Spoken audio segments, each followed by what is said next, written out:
Welcome back to Learning Moments. Today's episode is called We Keep Talking About Stigma for a Reason.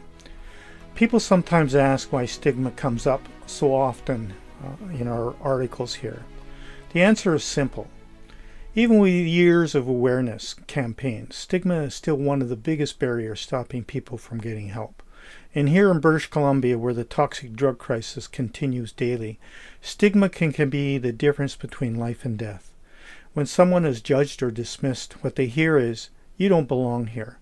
That message pushes people away from services, away from safety, and away from connection. And stigma is not just a personal attitude. It shows up in healthcare, in workplace, in policy, and even in family conversations.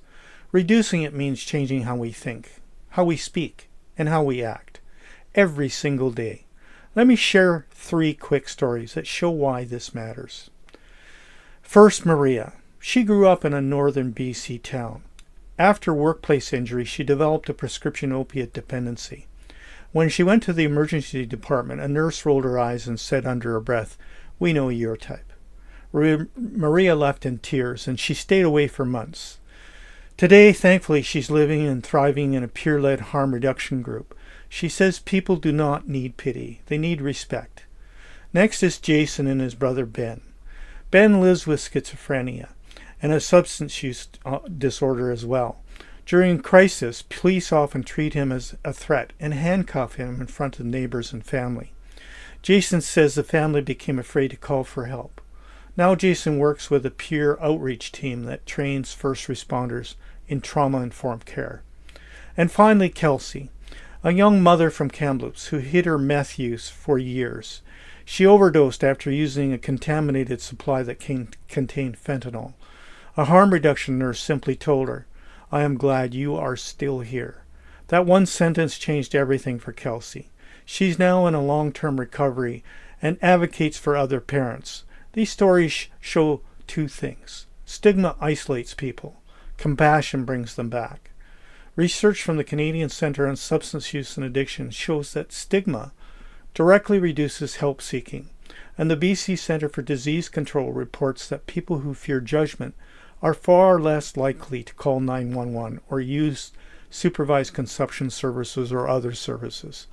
Stigma costs lives. More than 17,000 people in BC have died in the toxic drug crisis since 2016. Many were alone because of shame. Here are 5 quick actions you can take today. 1. Change your language. Say persons who use substances, not an addict. 2. Listen instead of lecturing. Listening builds trust. 3. Support peer groups programs, groups like Solid or Ask Wellness or Rain City Housing. These groups save lives.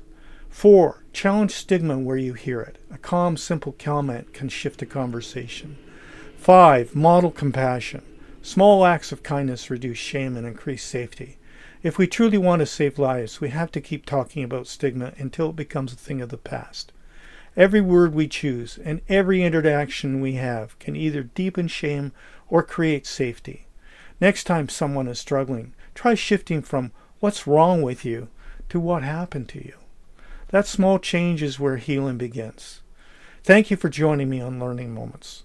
And please share this episode and help keep the conversation going. Don't forget to read the written companion article at all one word, learningmoments.substack.com. That's learningmoments, all one word, .substack.com. Until later, till next time, thanks for watching. See you then.